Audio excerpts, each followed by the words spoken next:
Hello friend, welcome back to my channel পূর্বিস time স্টোরিতে। কেমন আছো সকলে? আশা করি সকলেই ভালো আছো। চলে এসেছি নতুন একটি ব্লগ নিয়ে। আজকে খুবই ইউজফুল কিছু টিপস নিয়ে চলে এসেছি। ঘরে ছোটোখাটো যে প্রবলেমগুলো হয়ে থাকে, আমি এই কাজগুলো করে খুবই উপকৃত হয়েছি। তো ভাবলাম তোমাদের সাথেও শেয়ার করি যে কিভাবে আমার ঘরটাকে গুছিয়ে রাখি। ছোট্ট ছোট্ট জিনিস যেগুলো কি বাচ্চা থেকে বুড়ো সেটা যাতে এক কথায় বুঝতে পেরে যায়, ওই জিনিসটা ওখানে আছে আর তারা কিন্তু জানে। আমি যে টিপসগুলো আজকে তোমাদেরকে দেবো সেগুলো যদি তোমাদের ভালো লেগে থাকে তাহলে একটি লাইক দেবে আর কমেন্ট করতে ভুলবে না। যারা আজকে নতুন আমার চ্যানেলে ভিজিট করছো তারা চ্যানেলটিকে সাবস্ক্রাইব করে দিও নিত্য নতুন ভিডিও দেখার জন্য। তো বেশি দেরি করবো না, চলো স্টার্ট করা যাক। আমার প্রথম টিপস হলো, বাড়িতে কম বেশি সবারই ওষুধ লাগে, কিন্তু ঔষধগুলো এদিক ওদিক ছড়িয়ে থাকে। টাইমের সময় কিন্তু আমরা সেটা কিছুতেই খুঁজে পাই না। ধরো সবার ওষুধ আলাদা হয়, যখন এক জায়গায় থাকে তখন খুবই অসুবিধা হয়ে যায়। এর জন্য আমি যেটা করি সেটা হচ্ছে, এরকম একটা আমি খালি বক্স নিয়ে নিয়েছি, আর এই বক্সের মধ্যে কিন্তু আমি সুন্দর করে ওষুধগুলো রেখে দিচ্ছি। আর এইভাবে রাখলে কিন্তু তাহলে কিন্তু আমাদের চারিদিকে ছড়িয়ে থাকবে না, আর যখন চাইবো তখনই কিন্তু পেয়ে যাব। আমার 2 নম্বর টিপস হলো, ওষুধটা কিন্তু আমি সুন্দর করে গুছিয়ে রেখেছি, বাট যখন আমার দরকার হবে তখন কিন্তু ধরো সবার ওষুধ একসাথে রাখলাম, তখন আমাকে ঘেটে ঘুটে বের করতে হবে যে কোনটা কার ওষুধ। এর থেকে একটা ভালো সমাধান হলো, বাড়িতে যতগুলো মেম্বার আছি, ধরুন বাচ্চার ওষুধ, বয়স্ক মানুষের ওষুধ, বা আমার ওষুধ বা হাজব্যান্ডের ওষুধ, এগুলো কিন্তু সবকটাই কিন্তু আলাদা আলাদা বক্স করতে পারি। বা আর একটা সমাধান করতে পারি, এই বক্সের উপরে কিন্তু তাদের নাম লিখে রাখতে পারি যে কার কোনটা ওষুধ। ধরুন আপনি বাড়িতে নেই আর এমার্জেন্সি কারোর ওষুধের দরকার, তারা যদি জানে যে এখানে ওষুধগুলো রয়েছে আর আলাদা আলাদা নাম থাকে, তাহলে কিন্তু খুব সহজে ওষুধগুলো নিয়ে নিতে পারে। আর এরকম ছোট্ট ছোট্ট জিনিসগুলো রাখার জন্য এরকম একটা ড্রয়ার ইউজ করেছি। প্রত্যেকটা ড্রয়ারে আলাদা আলাদা জিনিস রাখলে কিন্তু বেশ সুবিধা হয়। এরপর 3 নম্বর টিপস, মোবাইল চার্জার। প্রত্যেকটা বাড়িতেই কিন্তু মোবাইল চার্জারগুলো এইভাবে ঝুলতে থাকে, বিশেষ করে আমার বাড়িতে তো ঝুলতেই থাকে। আর এগুলো কিন্তু একদমই ভালো লাগে না দেখতে। তারপরে হচ্ছে মোবাইলের হেডফোন, সেগুলো এদিক ওদিক ছড়িয়ে থাকে, যখন আমাদের দরকার হয় তখন কিন্তু খুঁজে পাই না। এর জন্য আমার কাছে বেশ একটা ভালো সমাধান আছে, সেটা হচ্ছে এরকম আরেকটি খালি বক্স আমি নিয়ে নেব। যখন আমাদের চার্জারের দরকার হবে না, চার্জ হয়ে যাবে মোবাইলে, তখন কিন্তু এইভাবে যদি গুটিয়ে রেখে দিই, তারপরে হচ্ছে হেডফোনগুলো যদি এখানে রেখে দিই, তাহলে চারিদিকে ছড়িয়ে ছিটিয়ে থাকবে না, আর যখন দরকার হবে তখন কিন্তু খুব সহজেই পেয়ে যাব। এই দেখো, প্রত্যেকটা চার্জার সুন্দর করে গুটিয়ে তারপরে হেডফোনগুলো এর মধ্যে রেখে দিলাম।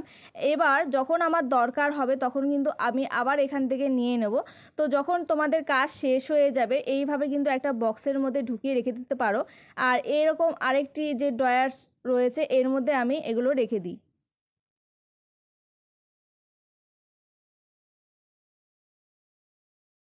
আমার 4 নম্বর টিপস হলো, ক্লিপস কিন্তু মহিলাদের অত্যন্ত জরুরি একটা জিনিস।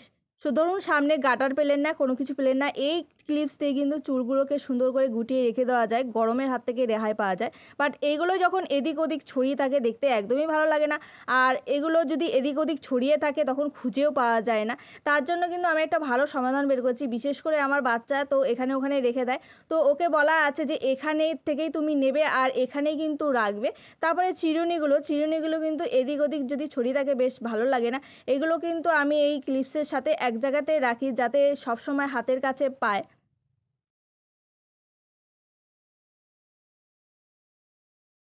আমার 5 নম্বর টিপস হলো, বাড়িতে যদি এরকম কালারফুল একটা ড্রয়ার থাকে বেশ ভালো লাগে। আর বিশেষ করে যদি বাড়িতে বাচ্চা থাকে, তাকে তো এরকম একটা ড্রয়ার অবশ্যই দেওয়া উচিত। বাচ্চারা পেপার কাটিং করতে খুব ভালোবাসে, আর এখানে ওখানে নোংরা করে ছড়িয়ে রাখে। এরকম যদি একটা ড্রয়ার দেওয়া হয়, তারা কিন্তু তাদের নিজেদের জিনিসগুলো সুন্দর করে গুছিয়ে রাখতে পারে। তারপরে ধরুন বাড়িতে লোক আসে, বাচ্চাদের হাতে 5 টাকা 10 টাকা 100 টাকা দিয়ে যায়, তারা কিন্তু এখানে ওখানে রেখে হারিয়ে ফেলে। বাট তার জন্য আমার একটা সমাধান আছে, সেটা হচ্ছে এরকম একটা পিগি ব্যাংক কিনে দিয়েছি। আর দেখুন এখানে একটা তালা সিস্টেম রয়েছে, ওরা চাইলেও কিন্তু এখান থেকে বের করে নিতে পারবে না, নষ্ট করতে পারবে না। তো এর জন্য কিন্তু একটা ভালো সমাধান। আর এই পুরো বক্সটার মধ্যে আমার মেয়ের জিনিস রয়েছে, সব জিনিস, যেখানে সাজাগোজা, পেপার কাটিং, তারপর হচ্ছে ঔষধ, প্রত্যেকটা জিনিস কিন্তু একটা একটা তাকে রয়েছে। তাহলে কি হয়, চারিদিকটা নোংরা হয় না। আমার 6 নম্বর টিপস হলো ফুল ঝাড়ু। ফুলঝাড়ু কম বেশি সবার বাড়িতেই রয়েছে, বাট বড় যে ফুলঝাড়ুগুলো হয় সেগুলোতেই কিন্তু সব কাজ হয় না। যেমন যেগুলো নিচে থাকে, কাছাকাছি থাকে, যেমন আর্টিফিশিয়াল ফুলগুলো বা আর্টিফিশিয়াল ট্রিগুলো বা পর্দার যে মাঝখানের ভাঁজগুলো, ওগুলো কিন্তু বড় যে ফুলঝাড়ুগুলো থাকে সেগুলো দিয়ে করতে খুবই অসুবিধা হয়। যদি ছোট এরকম একটি ফুলঝাড়ু থাকে তাহলে কিন্তু প্রতিদিন আমরা এই পর্দার মাঝখানগুলো বা আর্টিফিশিয়াল যে ফুলগুলো সেগুলোকে ঝেড়ে নিতে পারি, তাহলে কিন্তু ধুলোবালি কম জমে। তারপরে ধরো কাছে যে ফ্যানগুলো থাকে সেগুলোও কিন্তু এইভাবে ফুলঝাড়ুতে ঝেড়ে নিতে পারি। অনেক সময় হয় কি, বড় ফুলঝাড়ু দিয়ে ঝাড়তে খুবই অসুবিধা হয়, আর ঝাড়বো করে ছাড়াও হয় না। এরকম ছোট্ট যদি একটা ফুলঝাড়ু হয় তাহলে কিন্তু অনেক কাজই সুবিধা হয়ে যায়। আমার 7 নম্বর টিপস হলো কিচেন র্যাক। এটা খুব ইউজফুল একটা র্যাক। এটা যদি রান্নাঘরে থাকে এর শোভাই কিন্তু বেড়ে যায়। আর এরকম আমি একটা ইউজলেস কাপ নিয়ে নিয়েছি, আর এর মধ্যে চামচগুলো আমি রাখি। চামচগুলো এদিক ওদিক রাখি তখন কিন্তু হারিয়ে যায়, খুঁজে পাই না। তো এর মধ্যে রাখলে দেখতেও বেশ ভালো লাগে আর সহজে কিন্তু খুঁজে পেয়ে যায়। আর এটা কিন্তু রান্নাঘরে রাখলে এর শোভাও কিন্তু অনেকটাই বেড়ে যায়। দেখো কত সুন্দর লাগছে। আমার 8 নম্বর টিপস হলো বেডশিট। বেডশিট আমরা যেভাবেই পাতি না কেন, একটা বাচ্চা যদি ওঠে, আর বাচ্চাদের হ্যাবিট থাকে বিছানার উপরে খেলা, তারা যখন লাফালাফি করে বা খেলে তখন কি হয়, চাদরটা সরে সরে একদম গুটিয়ে আসে। আর এই দেখো চাদরটা আমি সুন্দর করে পেতেছি, একটু টানার পরে কিন্তু একদম গুটিয়ে একদম এক জায়গায় চলে আসছে। বাট এটা হবে না। তো তোমাদেরকে একটা ট্রিক শেয়ার করব, সেটা যদি করো একদমই গোটাবে না। কি করবে, এরকম বিছানার যে 4টে কোণা আছে প্রত্যেকটা কোণার মধ্যে এরকম গিট্টি লাগিয়ে নেবে। আর আমার চাদরটা একটু ছোট বলে গিট্টিটা কম হচ্ছে বা ছোট হচ্ছে। তোমাদের চাদর যদি বড় হয়ে থাকে তাহলে কিন্তু গিট্টিটা বড় করে দেবে আর সামনের দিকে দেবে। তো এইভাবে কিন্তু আমি 4টে কোণাতে গিট্টি লাগিয়ে নেব। চারদিকে গিট্টি লাগানোর পর এইভাবে কিন্তু আমি টেনে টেনে ভালো করে তোষক বা জাজিমের তলায় গুজে দিচ্ছি। তাহলে কিন্তু এটা যতই টানাটানি করুক আর বাচ্চারা যতই লাফাক, এটা কিন্তু একদমই এই পাশ থেকে ওপাশ হবে না। তো ওইদিকে 3টে দিকে আমি গিট্টি লাগিয়ে দিয়েছি, এটাই আমার শেষ গিট্টি। তো এটাও আমি ভালো করে গিট দিয়ে এটাকেও ভালো করে জাজিমের তলায় ঢুকিয়ে এটাকে ভালো করে পেতে নিচ্ছি। আমার চারদিকে গিট্টি দেওয়া হয়ে গেছে, এটাকে ভালো করে পেতে নিচ্ছি গুজে গুজে। তারপর তোমাদের কিন্তু দেখাবো। এই দেখো আমার বিছানার চাদরটা কি সুন্দর একদম প্লেনভাবে বসে গেছে। এই দেখো আমি তোমাদেরকে টেনেও দেখাচ্ছি, আর আমি যথেষ্ট জোরেই টানছি, দেখো একটু কিন্তু নড়লো না, এক জায়গাতেই রয়ে গেল। এরপর তোমাদেরকে আমি উঠেও দেখাবো। অনেক সময় কি হয়, বিছানায় ওঠার পরেও কিন্তু গুটিয়ে যায়, আর দেখো একদমই একটুও গোটালো না। দেখো এই যে আমি বিছানায় উঠলাম, এই দেখো এরকম এরকম এরকম করবো, দেখো কোনো দলা মশলা হবে না, এটা কিন্তু স্মুথ ভাবে বসে যাবে। আমার 9 নম্বর টিপস হলো বিছানা চাদর তো সুন্দর করে পেতে নিয়েছি, কিন্তু বিছানার উপরে এভাবে মশারি, চাদর, ব্ল্যাঙ্কেট যদি থাকে দেখতে কিন্তু একদমই ভালো লাগে না। যাদের বক্স খাট আছে তারা বক্স খাটে ঢুকিয়ে রাখতে পারো, বাট যাদের বক্স খাট নেই, যেমন আমারই নেই, আমার দোতলায় আছে বাট এখানে নেই, তাহলে আমি কি করি সেটা দেখে নাও। আমি এখানে একটা কুশন কাভার নিয়ে নিয়েছি। কুশন কাভারই যে তোমাদেরকে নিতে হবে এমনটাই নয়, তোমরা কিন্তু বালিশ কাভারও নিতে পারো। তবে কিন্তু কুশন কাভারটা বেশি ইউজফুল হয়, কারণ এর মধ্যে চেন লাগানো থাকে। বালিশ কাভারে যদি রাখো তাহলে সেখানে সেফটি পিন আটকে নেবে বা বোতাম সিস্টেম করে নেবে। আমি মশারি ইউজ করি না, তাই মশারি এখানে রাখছি না। তোমরা যারা মশারি ইউজ করো তারাও কিন্তু এইভাবে মশারিটা ঢুকিয়ে রাখতে পারো। আর আমি চাদরটাকে সুন্দর করে ভাঁজ করে ঢুকিয়ে নিচ্ছি এর মধ্যে, আর এরপর এর চেনটা লাগিয়ে দেবো, ব্যাস আমার কাজ শেষ। তোমাদের কোন টিপসটি সবথেকে বেশি ভালো লাগলো অবশ্যই কিন্তু কমেন্টে জানাবে। তো আমার বালিশ গোছানো শেষ হয়ে গেছে, এখন আমি তোমাদেরকে রেখে দেখাচ্ছি।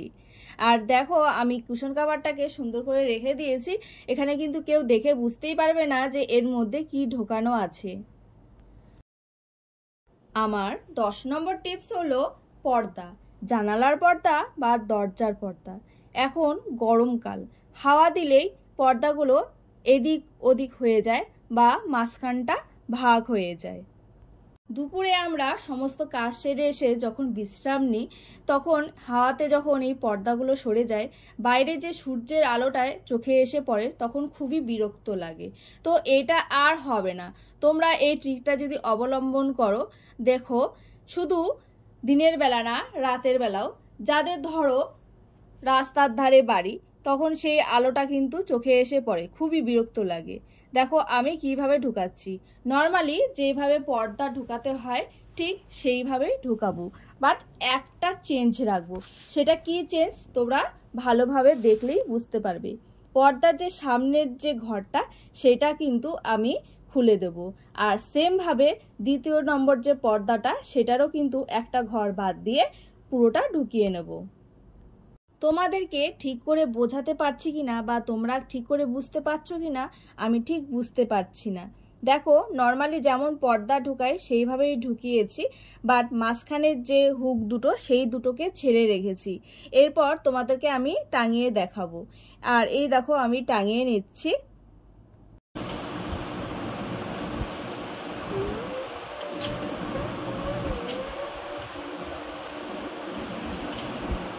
আর এই দেখো পর্দাটাকে আমি টাঙিয়ে নিলাম। এখানে কিন্তু হাওয়া হচ্ছে, বাট এটা কিন্তু এদিক ওদিক কোনো দিকেই হবে না।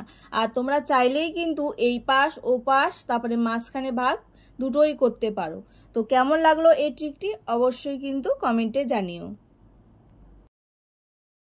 আমার 11 নম্বর টিপস হলো বেডরুমে ড্রেসিং টেবিল বা আয়না রাখা। আমরা অনেকেই জানি যে বেডরুমে ড্রেসিং টেবিল রাখতে নেই, বাট অনেক কারণেই কিন্তু আমাদেরকে ড্রেসিং টেবিলটা বেডরুমেই রাখতে হয়। কারণ অনেকেরই আছে একটি মাত্র বেডরুম আর কোথাও ঘর নেই, তো আমাদেরকে কিন্তু বাধ্য হয়ে বেডরুমে ড্রেসিং টেবিলটা রাখতে হয়। তবে সেই ক্ষেত্রে একটা কথা মাথায় রাখবেন, সেটা যাতে আপনি যেখানে শোন বা ঘুমান সেখানে রাখবেন না, যাতে ঘুম থেকে উঠে আপনার চোখে আয়নাটা না পড়ে। এর জন্য যেটা করতে হবে, আপনার বাড়িতে যে ওড়নাগুলো থাকে পুরনো সেইগুলো দিয়ে কিন্তু রাতে ঢাকা দিয়ে রাখবেন, আর সকাল হলে এটাকে খুলে নেবেন। আমার শেষ টিপস মানে 12 নম্বর টিপস হলো খুবই সাধারণ একটি টিপস, পাপোশ। পাপোশ একটি খুবই গুরুত্বপূর্ণ জিনিস। বিছানায় ওঠার সময় পা মুছে যদি না উঠি বিছানা কিন্তু নোংরা হয়ে যায়। এর জন্য পাপোশটা এমন জায়গায় রাখবো যাতে সেখান থেকে আমরা পা মুছে উঠতে পারি। আর আমি পাপোশটা কিন্তু মাঝখানে রাখি, এটা দেখতেও সুন্দর লাগে। এখানে ব্লগটি শেষ করছি, টাটা।